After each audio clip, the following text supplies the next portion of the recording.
बच्चों, आइए इसके बाद इसका अगला टॉपिक है संगठन प्रक्रिया यानी ऑर्गेनाइजेशनल प्रोसेस।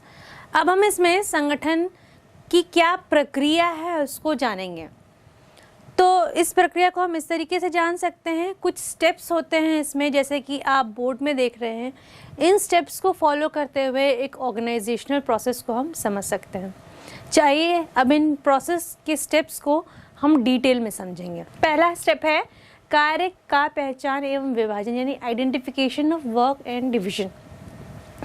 जैसे कि मैंने आइडेंटिफिकेशन वर्क एंड डिवीजन पहले भी समझाया है। इसमें क्या होता है कि कार्य को विभिन्न भागों में विभाजित किया जाता है और उसके उन कार्यों को, विभाजित कार्यों को, छोटे छोटे कार्यों को उनके स्पेशलाइज्ड जो व्यक्ति हैं उनको सौंप दिया जाता है। इसमें यह आइडेंटिफाई किया जाता है जो डिवाइडेड वर्क का पोर्शन है वह किस व्यक्ति को जाएगा और जो जिस व्यक्ति को जा रहा है वह व्यक्ति उस कार्य को करने के लिए कितना स्किल्ड है या उसमें उसकी कितनी स्पेशलाइजेशन है। तो इस तरीके से इस पहले स्टेप में एक कार्य को डिफरेंट पार्ट्स में डिवाइड करते हैं। उन डिवाइडेड वर्क को क्या करते हैं, विभिन्न व्यक्तियों को उनकी योग्यता एवं क्षमता और उनके स्किल्स के अनुसार उनको सौंपा जाता है। आप इसको बहुत अच्छे उदाहरण से इस तरीके से समझ सकते हैं, जैसे बैंक में काम होता है, डिफरेंट डिपार्टमेंट्स बने होते हैं, कोई अकाउंट्स देखता है, कोई कैश देखता है, कोई कस्टमर्स को देखता है, तो वह अपने स्किल्स के अनुसार ये डिफरेंट जॉब रोल प्ले करते हैं। तो इस तरीके से हम इसके पहले जो स्टेप है उसको क्लियरली समझते हैं। दूसरा स्टेप आइए देखते हैं क्या है। क्रियाओं का समूहीकरण एवं विभागीकरण यानी grouping the jobs and departmentalisation. किसी भी कार्य को एक समूह बना लेना और उसको विभागों को सौंप देना। कैसे होगा ये? अब एक कार्य हमने निश्चित किया, उस कार्य को करने के लिए मान लीजिए प्रोडक्शन का कार्य है। अब प्रोडक्शन में क्या क्या होगा, रॉ मटेरियल लगेंगे, उसको क्रय करने का कार्य दूसरे का होगा। रॉ मटेरियल खरीदने के लिए जो पैसे लगेंगे या फंड लगेगा उसमें फाइनेंस डिपार्टमेंट काम आएगा। जो उस रॉ मटेरियल पर काम करेंगे या उन रॉ मटेरियल को कन्वर्ट करेंगे उसमें प्रोडक्शन डिपार्टमेंट आएगा। अब उन पूरी प्रोसेस में जो व्यक्ति काम करेंगे उनको उनके बीच तालमेल बैठाने के लिए एचआर डिपार्टमेंट की ज़रूरत होगी या उनके रिक्रूटमेंट और आगे के प्रोसीजर के लिए एचआर डिपार्टमेंट की ज़रूरत होगी। इसके अलावा उस प्रोडक्शन का जो यूनिट है, उस प्रोडक्शन यूनिट में जो प्रोड्यूसर जो अंतिम उत्पाद बाहर आ रहा है उसके विक्रय के लिए जो सेल्स एक्टिविटी होगी उसके लिए सेल्स डिपार्टमेंट अलग होगा या मार्केटिंग डिपार्टमेंट अलग होगा। तो इस तरीके से क्या होता है कि क्रियाओं का समूहीकरण हो जाता है और उनका विभागीकरण हो जाता है। डिपार्टमेंट बेसिस पे वर्क को डिवाइड कर दिया जाता है या विभागों के आधार पर क्या किया जाता है, किसी कार्य को अलग अलग भागों में विभक्त किया जाता है। इसके भी दो भाग होते हैं। पहला भाग होता है कार्यात्मक विभागीकरण और दूसरा भाग होता है प्रभागीय विभागीकरण। कार्यात्मक विभागीकरण क्या होता है, फंक्शनल डिपार्टमेंट। इसमें क्या होता है, किसी विभाग के डिफरेंट फंक्शंस को अलग अलग स्किल मैनेजर्स को बांट दिया जाता है। अब कोई व्यक्ति, अगर हम देखें एचआर डिपार्टमेंट में ही कोई व्यक्ति अगर कोई फंक्शन कर रहा है, मान लीजिए वो रिक्रूटमेंट एंड सिलेक्शन प्रोसेस में है तो वह रिक्रूटमेंट सिलेक्शन देखेगा। कोई व्यक्ति ट्रेनिंग डिपार्टमेंट में है तो वो ट्रेनिंग एंड डेवलपमेंट डिपार्टमेंट देखेगा। उसी तरह अगर कोई व्यक्ति कॉन्फ्लिक्ट एंड डिस्प्यूट डिपार्टमेंट में है, मतलब अगर फर्म में कोई लड़ाई झगड़ा होता है तो उनको सुलझाने का काम करता है, तो वो उन फंक्शंस को कार्य करेगा। तो इस तरीके से हम जो पहला विभागीकरण है यानी पहला जो डिपार्टमेंट है फंक्शनल डिपार्टमेंट उसको समझते हैं। उसके बाद जो दूसरा है प्रभागीय विभागीकरण यानी डिविजनल डिपार्टमेंट। इसमें क्या होता है कि डिफरेंट डिविजन्स में डिवाइड कर दिया जाता है। एचआर, मार्केटिंग, फाइनेंस, उसी तरह क्रय जो करेंगे, खरीदने के लिए जो रॉ मटेरियल लगेंगे, फंड्स कहाँ से आएगा, फाइनेंस डिपार्टमेंट। उसके बाद सेल्स के लिए, मार्केटिंग के लिए डिपार्टमेंट। तो इस तरीके से किसी कार्य की पूर्ति के लिए जब डिफरेंट डिपार्टमेंट्स में किसी कार्य को डिवाइड कर दिया जाता है तो वहाँ पे क्या आता है, प्रभागीय डिपार्टमेंट या प्रभागीय विभागीकरण आता है। इसके तीसरे चरण पे आते हैं हम, ये थर्ड स्टेप पे आते हैं हम। थर्ड स्टेप क्या है? काम या कर्तव्यों को सौंपना, असाइनमेंट ऑफ ड्यूटीज़। अब विभागीकरण हो गया, विभागों में जो लोग रहते हैं या डिपार्टमेंट्स में जो लोग रहते हैं, कौन किस कार्य को अच्छे से कर सकता है उसको पहचानना, और कार्य की क्या आवश्यकता है, किस तरह के व्यक्ति रिक्वायर्ड है, उस व्यक्ति को रिकॉग्नाइज करके या पहचान करके उस कार्य को उस व्यक्ति को सौंपना। तो इस तरीके से हम इस तीसरे बिंदु को समझते हैं।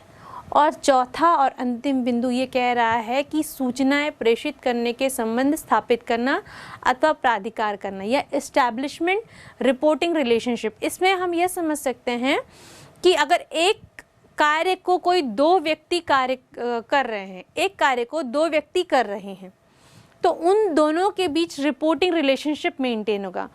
इसमें क्या होता है कि जो अधीनस्थ होता है वो अपने अधिकारी को क्या करता है? रिपोर्ट करता है, या उस कार्य के परफॉर्म कहाँ तक हो चुका है, परफॉर्मेंस क्या है उस कार्य का, या वह कार्य कहाँ तक किया जा चुका है, उसको रिपोर्ट करता है। तो इस तरीके से हमने संगठन प्रक्रिया यानी ऑर्गेनाइजेशन प्रोसेस के चारों स्टेप्स को अच्छी तरह समझा और इस प्रोसेस को हमने अच्छी तरह जाना। बच्चों, अब आइए अब हम ऑर्गेनाइजेशनल स्ट्रक्चर या संगठनात्मक ढांचे को समझते हैं।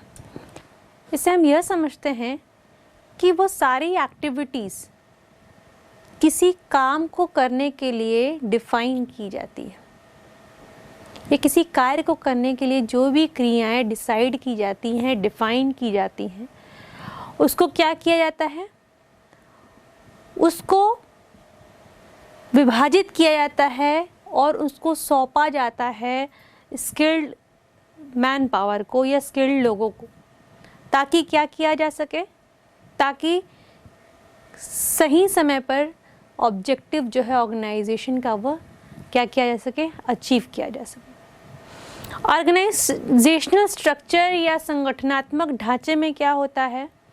जो top level managers, middle level managers और लोअर लेवल मैनेजर्स, ये जो होते हैं ये एक प्रॉपर फॉर्मेट में तैयार रहते हैं, या उनका प्रॉपर फॉर्मेट होता है, और उसमें यह डिसाइड होता है कि कौन सा व्यक्ति या किस पोजीशन का कौन सा अधिकारी किस पोजीशन के अधिकारी को रिपोर्ट करेगा किसी कार्य के समापन के बाद। तो वहाँ हम ऑर्गेनाइजेशनल स्ट्रक्चर को समझते हैं। इसमें क्या होता है? जो मैनेजरियल टास्क होता है और ऑपरेशनल टास्क दोनों का योग होता है। मैनेजरियल टास्क यानी जो मैनेजर्स कार्य करते हैं उनके टास्क, और ऑपरेशनल टास्क यानी जो प्रोडक्शन से रिलेटेड कार्य होते हैं वो सब टास्क, उन दोनों कार्यों का योग होता है एक संगठनात्मक संरचना या संगठनात्मक ढांचा, ऐसा भी कह सकते हैं। और ये किसके बीच में रिलेशनशिप बताता है? जो संगठनात्मक ढांचा होता है वो जो व्यक्ति इस कार्य को करने में लगे हुए हैं, व्यक्ति उस कार्य के बीच में, और उस कार्य को पूरा करने के लिए जो रिसोर्सेस या संसाधन ज़रूरी हैं उनके बीच के संबंध को दर्शाता है। तो अगर हम संगठनात्मक ढांचे को इस तरीके से समझें कि किसी कार्य को विभिन्न छोटे छोटे भागों में विभक्त किया जाए और उस कार्य को पूरी तरह करने के लिए डिफरेंट एक्टिविटीज़ डिसाइड की जाए और उन कार्यों का क्या हुआ? विभागीकरण कर दिया जाए, और उसके बाद उन्हें स्किल्ड परफॉर्मर्स को या स्किल्ड लेबर्स को या स्किल्ड मैन पावर को सौंप दिया जाए, ताकि अल्टीमेटली क्या हो? एक ऑर्गेनाइजेशनल का गोल अचीव किया जा सके। अब हम कुछ डेफिनेशंस देखेंगे ऑर्गेनाइजेशनल स्ट्रक्चर को समझने के लिए। पहली डेफिनेशन इस तरीके से है, हर्ली के अनुसार संगठन ढांचे एक संस्था में विभिन्न पदों पर काम करने वाले व्यक्तियों के मध्य संबंध के स्वरूप होते हैं। और विलियम एच न्यूमैन के अनुसार संगठन संरचना एक उपक्रम की समस्त संगठनात्मक व्यवस्था से व्यवहार करती है। अगर हम इन दोनों परिभाषाओं का निष्कर्ष निकालें तो इसमें क्या होता है? एक संगठन में विभिन्न पदों पर विभिन्न अधिकारी कार्य करते हैं, और इनमें दो तरह के कार्य होते हैं, मैनेजरियल वर्क भी होता है और ऑपरेशनल वर्क भी होता है, ठीक है।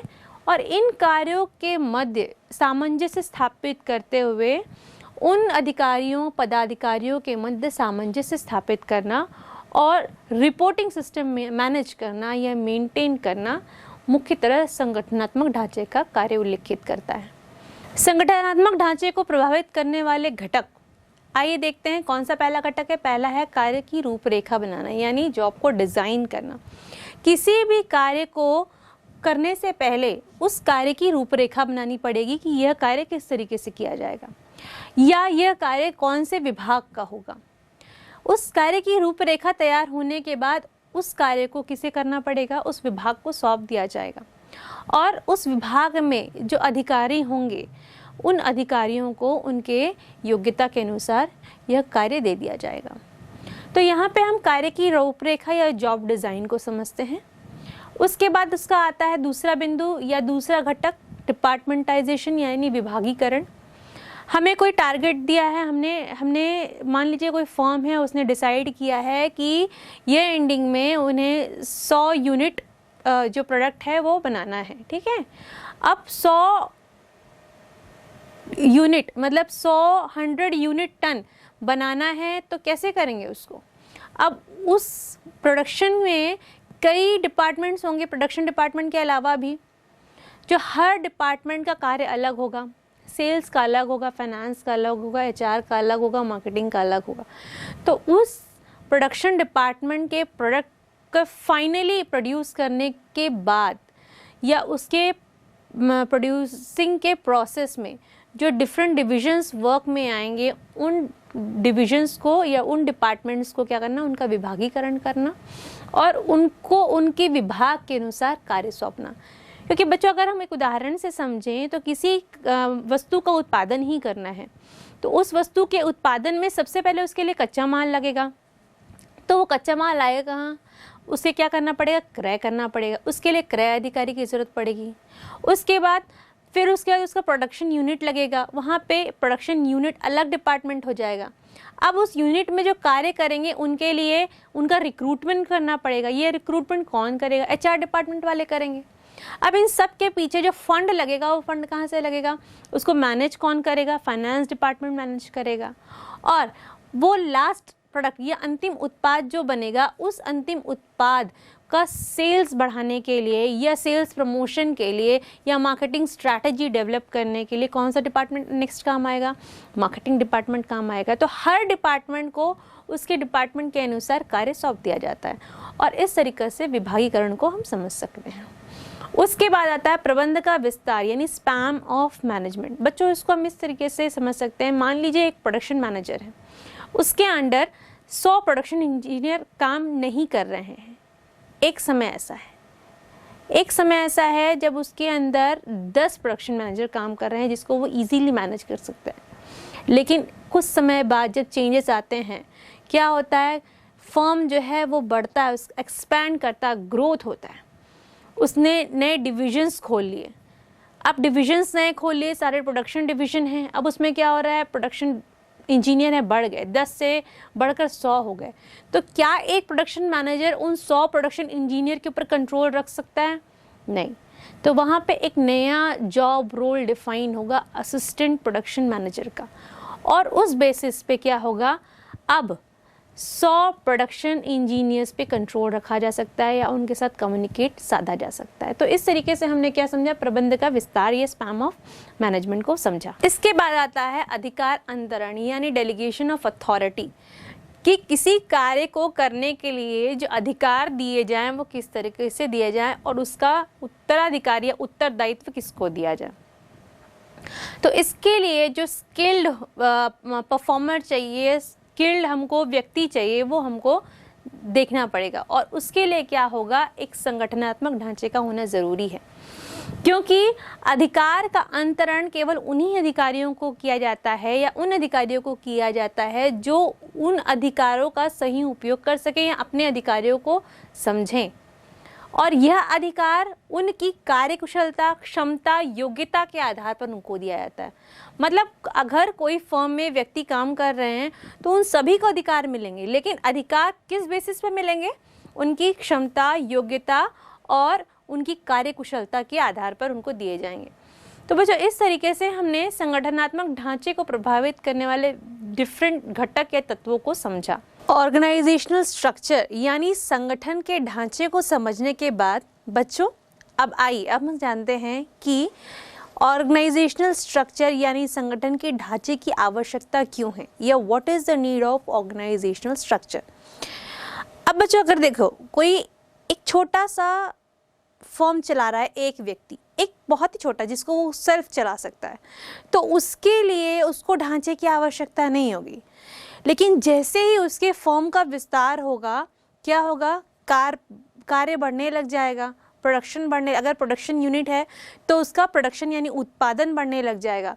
इस वजह से क्या होगा? वह अकेला व्यक्ति चारों तरफ ध्यान नहीं दे पाएगा। मतलब हर गतिविधि की उसके फर्म को चलाने के लिए जो क्रियाएं ज़रूरी हैं, उस हर क्रिया पर वह जोर नहीं दे पाएगा, या उस सभी क्रियाओं को वो ऑब्जर्व नहीं कर पाएगा, उनको देख नहीं पाएगा कि सारी एक्टिविटीज़ सही चल रही है कि नहीं, ताकि जो फर्म का उद्देश्य है वो पूरा हो सके। तो इस स्थिति में क्या होता है? इस स्थिति में जो है ऑर्गेनाइजेशनल के ढांचे की आवश्यकता होती है। क्यों होती है? क्योंकि जैसे ही ऑर्गेनाइजेशन या संगठन का विस्तार होता है या उपक्रम का विस्तार होता है, वो एक्सपैंड होता है, वहाँ क्या होते हैं? बहुत सारे लोग जुड़ते हैं, यूनिट्स जुड़ते हैं, मशीनें जुड़ती हैं, अलग अलग रिसोर्सेस यानी संसाधन जुड़ते हैं। तो उस वजह से उन सभी पर कंट्रोल रखना, उन सबको ऑब्जर्व करना बहुत ज़रूरी हो जाता है। तो इस ऑब्जर्वेशन के लिए, इस कंट्रोल के लिए क्या करना पड़ता है? ऑब्जर्वेशन मतलब उनको ध्यान देने के लिए, और कंट्रोल मतलब उन पर नियंत्रण रखने के लिए किसकी ज़रूरत पड़ती है? ऑर्गेनाइजेशनल स्ट्रक्चर या जो है ऑर्गेनाइजेशन के ढांचे की ज़रूरत पड़ती है। बच्चों, अब हम ये जानते हैं कि संगठन के ढांचे से लाभ क्या होता है। सिंपल है, सबसे पहले अगर संगठन का ढांचा रेडी होता है तो उसमें अधिकार एवं दायित्व क्या होते हैं? दिए जाते हैं। मतलब अगर टॉप लेवल मैनेजर से सबसे पहले अगर संगठन का ढांचा बना, उसमें डिवीजन क्रिएट होता है कि टॉप लेवल मैनेजमेंट का, फिर मिडिल लेवल मैनेजमेंट का और लोअर लेवल मैनेजमेंट का। अब अधिकार एवं दायित्व दिए जाएंगे उनके मैनेजीरियल लेवल्स के हिसाब से। जो टॉप लेवल मैनेजर्स होंगे वो पॉलिसीज़ बनाएंगे, नियम बनाएंगे, तो वो क्या, उनको इस तरह के अधिकार दायित्व दिए जाएंगे। मिडिल लेवल मैनेजर्स क्या रहेंगे? उन पॉलिसीज़ को रन करेंगे और जो वर्क अलॉट हुआ है, जो एक्टिविटीज़ अलॉट हुई हैं, उसको किस तरह से लोअर डिवीजन मैनेजर के द्वारा या लोअर लेवल मैनेजर्स के द्वारा किया जाए, उस पर कॉन्सेंट्रेट करेंगे। तो ये अधिकार और इस तरह के दायित्व लेवल वाइज, मतलब टॉप लेवल, मिडिल लेवल और लोअर लेवल वाइज अधिकार और दायित्व दिए जाते हैं। उसके बाद अगर हम देखें तो उपक्रम में जो निर्णय लिए जाते हैं, डिसीजन मेकिंग, किसको करना है, कौन से मैनेजर डिसीजन लेंगे, ये डिसाइड हो जाता है। अब टॉप लेवल मैनेजर्स लेंगे या मिडिल लेवल मैनेजर्स लेंगे या लोअर लेवल मैनेजर्स लेंगे, हर मैनेजर, हर लेवल का मैनेजर अपने कार्य के हिसाब से डिसीजन लेगा। तो कौन सा मैनेजर डिसीजन लेगा यह डिसाइड होता है एक ढांचे के तैयार होने से, और किस तरह का डिसीजन लेगा। जब बहुत बड़ी बात आएगी डिसीजन लेने की तो उसके लिए क्या, फर्म के टॉप लेवल्स लेंगे, और छोटे मोटे डिसीजंस लेते हैं तो वहाँ पे मिडिल लेवल या लोअर लेवल के मैनेजर्स उन डिसीजंस को ले सकते हैं। उसके बाद अगर हम देखें कि संगठन के ढांचे का तीसरा लाभ क्या हो सकता है कि जो व्यवसाय कर रहे हैं उसके अलावा भी कुछ नया अगर करना चाहते हैं, नया विकसित करना चाहते हैं या अपने बिजनेस को एक्सपांड करना चाहते हैं दूसरे एरिया में, तो वो डिसीजंस भी लिए जा सकते हैं। इसके अलावा जो उपक्रम है यानी फर्म में मोटिवेशन यानी संप्रेषण और समन्वय यानी कोऑर्डिनेशन, ये दोनों क्या हो जाती है, बहुत अच्छी तरीके से बन सकती है। क्यों? क्योंकि एक ढांचा बनने के बाद उनके बीच क्या होगा, एक प्रोफेशनल टर्म्स या प्रोफेशनल रिलेशनशिप डेवलप होगा और उनमें क्या होगा, एक कोऑर्डिनेशन की भावना आएगी। और एक अच्छा मैनेजर जो होता है वो अपने सबऑर्डिनेट के साथ यानी अपने सहकारी के साथ क्या करता है, एक अच्छा कोऑर्डिनेशन या तालमेल बना के रखता है और उनको हमेशा मोटिवेट करते रहता है कि नहीं, हमें फर्म के लिए काम करना है, फर्म हमारी फैमिली जैसा है, ये अगर प्रॉफिट गेन करेगा यानी ये यदि लाभार्जन करेगा तो क्या होगा, वो लाभार्जन का फ़ायदा हमें भी होगा। तो अल्टीमेटली प्रॉफिट कौन गेन करेगा, एम्प्लॉयर दोनों गेन करेंगे। तो इस तरीके से एक अच्छा मैनेजर होता है वो क्या करता है, अपने सबॉर्डिनेट्स को या अपने सहकारी को मोटिवेट भी करता है और उनके साथ उसका तालमेल भी अच्छा रहता है। उसके बाद अगर हम जाने तो ये उपक्रम के विकास एवं विस्तार को सुगम बनाते हैं। अब चूंकि सारी चीज़ें हैं, तालमेल अच्छा बन गया है, अधिकार एवं दायित्व निर्धारित हो गए हैं, तो इससे क्या होगा, कोई भी फर्म अच्छी तरह से एक्सपैंड करेगा और ग्रोथ करेगा। अल्टीमेटली यही होगा। और फाइनली क्या होगा, जो डिसाइडेड ऑब्जेक्टिव है या जो उद्देश्य डिसाइड किया गया है उसको क्या किया जाएगा, अचीव किया जा सकता है। तो बच्चों इस तरीके से हम संगठन के ढांचे के लाभ को समझते हैं। आइए अब हम संगठन की संरचना देखते हैं। हालांकि संगठन की संरचना को हम देखें तो उसे 4 भागों में बांटा गया है, जो कि इस प्रकार हैं। पहला है कार्यात्मक संगठन यानी फंक्शनल ऑर्गेनाइजेशन, दूसरा है प्रभागीय संगठन यानी डिविजनल ऑर्गेनाइजेशन, तीसरा है रेखा संगठन अथवा शीर्ष संगठन जिसे लाइन ऑर्गेनाइजेशन कहते हैं, और चौथा है रेखा एवं स्टाफ संगठन यानी लाइन स्टाफ ऑर्गेनाइजेशन जिसे कहते हैं। हालांकि आपके सिलेबस में प्रथम 2 ऑर्गेनाइजेशन संरचना ही है, संगठन संरचना ही है, जिसके बारे में हम विस्तार से पढ़ेंगे। आइए हम दोनों संगठन संरचना को एक एक करके विस्तार से समझते हैं। सबसे पहले हम लेते हैं फंक्शनल ऑर्गेनाइजेशनल स्ट्रक्चर यानी कार्यात्मक संगठन संरचना। अब इसमें क्या होता है, ये क्या होता है, एक फर्म है, ठीक है, फर्म किसी एक प्रोडक्ट को प्रोड्यूस कर रही है, उसके लिए वो जितनी भी एक्टिविटीज़ कर रही है ये उस पर मेनली या मेजरली कॉन्सेंट्रेट करता है, ठीक है। अब क्या होता है, हम एक उदाहरण से देख सकते हैं। यहाँ पे आप जो ये रेखा चित्र देख रहे हैं, इस रेखा चित्र में आप सबसे ऊपर देख रहे हैं अंशधारी है यानी शेयर होल्डर्स है, फिर देखते हैं संचालक मंडल है यानी बोर्ड ऑफ डायरेक्टर्स, उसके बाद आती है बारी मुख्य कार्यकारी अधिकारी की यानी सीईओ की। उसके बाद ये किस में डिवाइड होता है, फंक्शनल एरियाज में, सॉरी डिविजन्स में डिवाइड होता है। डिविजन्स में कैसे, purchase department, production department, finance department, marketing department और पर्सनल डिपार्टमेंट। अब देखिए आप जो अंतिम रेखा चित्र देख रहे हैं, इस रेखा चित्र का अंतिम भाग, इसमें आप देख रहे हैं कि जो प्रोडक्शन डिपार्टमेंट है वो 3 भागों में विभक्त हो रहा है, sales department, advertisement department and market and research department. तो बच्चों ये जो होता है, मैंने बताया फंक्शनल ऑर्गेनाइजेशनल स्ट्रक्चर यानी संगठन जो है कार्यात्मक संगठन संरचना, इसमें होता यही है कि किसी एक उत्पाद की लिए जो क्रियाएं की जाती है उस पर ध्यान दिया जाता है। मतलब मान लीजिए हमने प्रोडक्शन डिपार्टमेंट लिया, अब कोई उत्पाद प्रोड्यूस हो रहा है, अब उस प्रोडक्शन डिपार्टमेंट के जो सह विभाग होंगे, जैसे सेल्स का बना लिया, एडवर्टाइजिंग बना लिया, उसके लिए मार्केटिंग रिसर्च बना लिया, तो ये विभाग जो हमने सह विभाग बनाए हैं, इन विभागों पर क्या होगा, यहाँ के स्पेशलाइज्ड लोग बैठेंगे और उनका सुपर स्पेशलाइज्ड पर्सन कहाँ बैठेगा, उस प्रोडक्शन मैनेजर जो होगा, एक्चुअल जो मैनेजर होगा वो प्रोडक्शन डिपार्टमेंट में बैठेगा और इन सह विभागों में इनके स्पेशलाइज्ड लोग बैठेंगे। जैसे सेल्स डिपार्टमेंट में कौन बैठेगा, जो सेल्स मैनेजर होगा, जिसको सेल्स का अच्छा सा ज्ञान होगा, उसकी योग्यता होगी, उसने उस तरह की पढ़ाई की होगी,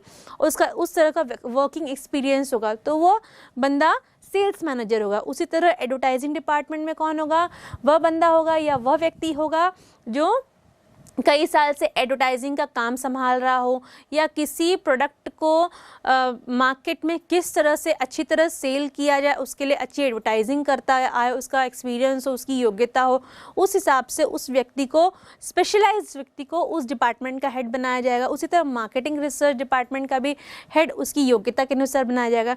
तो हम इस तरीके से एक फंक्शन ऑर्गेनाइजेशनल स्ट्रक्चर यानी कार्यात्मक संगठन संरचना को समझते हैं कि किसी एक उत्पाद को बनाने के लिए उसके अंतर्गत जितनी भी क्रियाएं की जाती हैं और विभागों को विभक्त किया जाता है और उन पर जो मेजर विभाग का कंट्रोल रहता है, उससे क्या होता है, उस ऑर्गेनाइजेशनल स्ट्रक्चर को हम समझ सकते हैं। बच्चों अब आइए इसके बाद हम इसके जो लाभ हैं उसको जानते हैं, यानी एडवांटेजेस ऑफ फंक्शनल डिपार्टमेंट। अब फंक्शनल डिपार्टमेंट के क्या क्या एडवांटेजेस हो सकते हैं, आइए जानते हैं। पहला है विशिष्टीकरण के लाभ, यानी बेनिफिट्स ऑफ स्पेशलाइजेशन। जैसे मैंने आपको बताया कि विभाग के उप विभाग निर्मित किए, वहाँ पे सारे स्पेशलाइज्ड लोग होंगे। कहने का मतलब ये है कि उस डिपार्टमेंट में जितने लोग भी काम कर रहे हैं वह केवल अपने डिपार्टमेंट के बारे में ही नॉलेज रखते हैं, उनका कार्य करते करते वो एक्सपीरियंस हो जाते हैं और वो क्या होते हैं, अपने कार्य में स्पेशलाइज हो जाते हैं। तो इसका फर्स्ट बेनिफिट या फर्स्ट एडवांटेज या पहला लाभ यही है कि इसमें विशिष्टीकरण का लाभ होता है कि उस विभाग के लोग अपने कार्य में क्या हो जाते हैं, विशिष्ट हो जाते हैं, निपुण हो जाते हैं। उसके बाद दूसरा अगर लाभ देखें तो दूसरा लाभ इस प्रकार है कि नियंत्रण एवं समन्वय की स्थापना, यानी कोऑर्डिनेशन एंड कंट्रोल एस्टैब्लिश्ड। अब कैसे होगा नियंत्रण और समन्वय, जब सब एक डिपार्टमेंट के सभी लोग वही कार्य कर रहे हैं तो उनके बीच नियंत्रण और कंट्रोल अपने आप किया जाए। क्यों? क्योंकि वे व्यक्ति जितने लोग उसमें सम्मिलित हैं उस कार्य के सभी प्रोज एंड कॉन्स जानते हैं, मतलब उस कार्य से होने वाले सभी लाभ एवं सभी हानियों के बारे में जानते हैं। तो क्या करेंगे, वो अपनी गतिविधियों पे, मतलब कार्य के समापन के लिए जितनी भी एक्टिविटीज़ या क्रियाएं होती हैं उन एक्टिविटीज़ पे कंट्रोल रखेंगे, साथ ही सारी गतिविधियां या सारी क्रियाओं के बीच क्या करेंगे, तालमेल बनाए रखेंगे। तो इससे क्या है, ये एक इसका दूसरा लाभ है। तीसरा लाभ इस तरीके से है कि प्रबंधकीय कुशलता में वृद्धि, इंक्रीज इन मैनेजरियल एफिशिएंसी। अब जो व्यक्ति कई वर्षों से वही कार्य कर रहा है, ऑटोमेटिकली उसमें क्या होगा, उस तरह की एफिशिएंसी जनरेट होगी। फॉर एग्जांपल कोई टीचर किसी सब्जेक्ट को कई साल से पढ़ा रहा है तो वो उस सब्जेक्ट में क्या हो जाएगा, उसको उस सब्जेक्ट पे जो होल्ड होगी, जो पकड़ होगी, वो बहुत अच्छी हो जाएगी। इसी एग्जांपल को हम एक फर्म पे अप्लाई करके देखें। अगर कोई प्रोडक्शन डिपार्टमेंट का व्यक्ति या कोई सेल्स डिपार्टमेंट का व्यक्ति या एडवर्टाइजिंग डिपार्टमेंट का व्यक्ति कई सालों से अपने ही डिपार्टमेंट का काम कर रहा है तो वो क्या हो जाएगा, अपने ही एरिया में या अपने वर्क में उसका होल्ड मजबूत हो जाएगा और उसमें वो मैनेजरियल क्वालिटी क्या हो जाएगी, वो उसमें एक्सपर्ट हो जाएगा। तो इस तरीके से हम इसके तीसरे लाभ को जानते हैं। चौथा लाभ इस प्रकार से है कि प्रयत्नों की न्यूनतम दोहराई, मतलब मिनिमम डुप्लीकेशन ऑफ एफर्ट्स। देखिए बच्चों, अब किसी प्रोडक्ट को प्रोडक्शन हुआ उसका, अब उसका एडवर्टाइजमेंट करना है, ठीक है, उसका सेल्स प्रमोशन करना है, उसको मार्केट में लाने से पहले या फिर मार्केट रिसर्च करना है। ये कार्य एक ही बार होगा या उस उत्पाद के लिए ये कार्य किए जाएंगे। अब इसमें डुप्लीकेशन नहीं होगा क्योंकि जो लोग इसमें सम्मिलित हैं वो कई साल से कर रहे हैं और वो लोग अपने कार्य में क्या है, स्पेशलाइज्ड है, विशिष्ट है या निपुण है। चूँकि वो लोग इस कार्य में निपुण हैं तो वहाँ पे कार्य का डुप्लीकेशन नहीं होगा या उनके जो प्रयत्न हैं उनकी बार बार दोहराई नहीं होगी।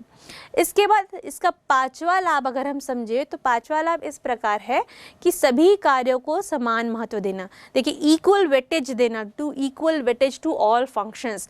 अब जो विभाग के उप विभाग हैं, चूँकि प्रोडक्शन डिपार्टमेंट है, उनके लिए वो तीनों विभाग ज़रूरी है, तो उन तीनों के कार्यों को क्या है, बराबर वेटेज देना। बराबर वेटेज देना मतलब उनके सभी के कार्यों को बराबर से महत्व देना। इसके बाद जो इसका अगला एडवांटेज या लाभ ये है कि प्रशिक्षण में सहायक, ट्रेनिंग इज फैसिलिटेटेड। मतलब अब जैसे मैं सेल्स डिपार्टमेंट में हूँ मान लीजिए, अब मेरे लिए जो ट्रेनिंग ऑर्गेनाइज की जाएगी वो सेल्स से रिलेटेड ही की जाएगी। या मैं एडवर्टाइजमेंट डिपार्टमेंट में हूँ, अब मुझे मल्टीमीडिया करना है या फिर मुझे केवल ओरल एडवर्टीजमेंट करना है या न्यूज़पेपर में देना है या रेडियो पे चलाना है मेरा एडवर्टीजमेंट, तो मुझे उस तरह की एडवर्टाइजमेंट की ट्रेनिंग दी जाएगी। तो इससे क्या होगा, मैं अपने फील्ड में और क्या हो जाऊंगी, और निपुण हो जाऊंगी, और मुझे ट्रेनिंग देना आसान हो जाएगा क्योंकि मैं ट्रेनिंग ही पढ़ रही हूँ। ट्रेनिंग में क्या पढ़ रही हूँ, एडवर्टाइजिंग ही पढ़ रही हूँ, या मैं ट्रेनिंग में सेल्स ही पढ़ रही हूँ। मैं अपना जो एरिया है उसको छोड़ करके दूसरे एरिया में जंप नहीं कर रही हूँ। तो यहाँ पे ट्रेनिंग देना या उनको प्रशिक्षण देना आसान हो जाएगा। उसके बाद होता है पर्यवेक्षण या सुपरविज़न।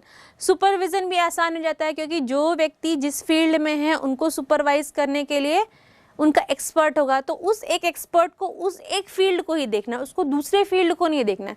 तो यहाँ पे जो सुपरविजन भी होता है वो ईजी हो जाता है। आइए बच्चों, अभी तक हमने ये जो देखे हैं वो लाभ देखे हैं, ठीक है, कार्यात्मक संगठन के। अब हम इसके जो हैं दोष देखते हैं, यानी डिसएडवांटेज देखते हैं।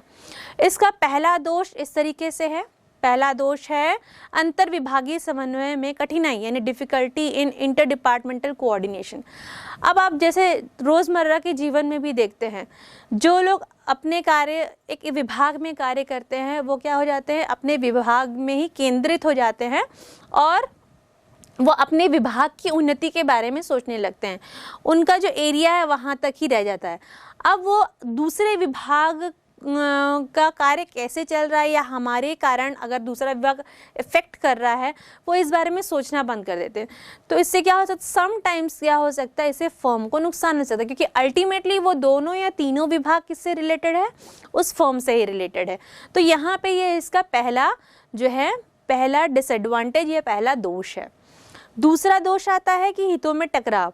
जैसे मैंने बताया कि वे सिर्फ अपने हितों की सोचते हैं, वो वहाँ पे क्या चाहते हैं, ये हमारा एरिया है और जैसे आपने बच्चों सुना होगा, ये मेरा एरिया है, मैं यहाँ का सिंघम हूँ। आपने ये बहुत अच्छा डायलॉग सुना होगा। इसी तरह से वर्क कल्चर में क्या होता है, बहुत पुराने लोग जब काम करते हैं तो उनमें ये एटीट्यूड डेवलप हो जाता है या उनका व्यवहार डेवलप हो जाता है कि हम यहाँ पे सर्वे सर्वाए, हम अपने हितों के बारे में सोचेंगे। अब वो क्या करते हैं, अंतर्विभागीय हितों के बारे में भूल जाते हैं, वो अंतर्विभागीय हितों के बारे में सोचते ही नहीं। तो इससे क्या होता है, अल्टीमेटली किसको लॉस होगा, अल्टीमेटली फर्म्स को ही लॉस होगा क्योंकि जो विभाग है वो एक ही फर्म का है, वो डिफरेंट फर्म्स के तो नहीं है। तो ये इसका दूसरा दोष है। तीसरा दोष आइए जानते हैं, संगठनात्मक उद्देश्यों की अवहेलना, यानी इग्नोरेंस ऑफ ऑर्गेनाइजेशनल ऑब्जेक्टिव्स। जैसे ऊपर के दो हानियां मैंने बताई, तीसरी हानि भी सेम चीज़ बता रहा है कि क्या होता है, डिपार्टमेंट सिर्फ अपने डिपार्टमेंट के ऑब्जेक्टिव्स को पूरा करने में लगे रहते हैं और ऑब्जेक्टिव्स को वो पूरा करके क्या जताना चाहते हैं टॉप लेवल मैनेजर्स को, नहीं कि हम हमारे कार्य में बहुत अच्छा है, हमने हमारे फील्ड में पकड़ बहुत अच्छी रखी है, हमारा कार्य अच्छा है, बाकी लोग क्या कर रहे हैं हमें इससे नहीं मालूम या हमारी जिम्मेदारी नहीं है। नहीं, दैट्स रॉन्ग। यहाँ पे क्या होता है, अगर आप स्वयं के बारे में केवल सोचोगे, फर्म के बारे में नहीं सोचोगे, तो आप क्या हो रहे हो, फर्म के ऑब्जेक्टिव से हट जा रहे हो। फर्म का जो अल्टीमेट ऑब्जेक्टिव है वो फुलफिल नहीं कर रहा। अगर आपके कार्य से आपका दूसरा विभाग या आपका सह विभाग प्रभावित होता है किसी भी कार्य से, तो इससे क्या होगा, उससे संगठन की जो उद्देश्य है, जो मुख्य उद्देश्य है, अगर वो पूरा नहीं हो रहा है तो कुल मिला के हानि किसकी होगी, फर्म की हानि होगी। और इन ऑल टोटल फिर वो लॉस किसको जाएगा, पूरे फर्म के लोगों को भी जाएगा। तो ये इसकी जो तीसरी जो थी डिसएडवांटेज था, ये तीसरा दोष था। चौथा है आलोचकता, यानी इनफ्लेक्सिबिलिटी। अब इनफ्लेक्सिबिलिटी कैसे है, ये एक्चुअल में आप अगर इनफ्लेक्सिबिलिटी देखें तो ये पूरा रिजिड हो जाता है। मतलब मुझे इस डायरेक्शन में, एक जैसे कहते हैं ना अपन कि एक ही डायरेक्शन में चलना है, तो वो उसी डायरेक्शन में चलने लगते हैं, इधर उधर ध्यान नहीं देते या दूसरे विभागों के लिए क्या सही है, हमारे क्या कार्य उनके कार्यों को और आसान बना सकते हैं, इस बारे में न सोचकर वो क्या हो जाते हैं, अपने कार्यों पर केवल कंसंट्रेट करते हैं। तो ये हो गया इनफ्लेक्सिबल। अब है उत्तरदायित्व निर्धारण में कठिनाई, यानी डिफिकल्ट इन रिस्पॉन्सिबिलिटी डिटर्मिनेशन। इस स्टेज में आप क्या समझते हैं कि अपने रिस्पॉन्सिबिलिटी को लेना नहीं चाहते, वो उन्होंने अपना काम किया, वो यह भूल जाते हैं कि they all are responsible for gaining the objective of overall firm. मतलब वो लोग जो पूरी तरीके से जितने लोग लगे हुए हैं, जो ओवरऑल ऑब्जेक्टिव है, जो ओवरऑल उद्देश्य है, उसको प्राप्त करने के लिए कार्य कर रहे हैं, वे ये भूल जाते हैं। इसलिए वो अपने उत्तरदायित्व का निर्धारण नहीं कर पाते या उसको अच्छे से निभा नहीं पाते। तो ये कुछ हानियां हमने जानी कार्यात्मक ढांचे की।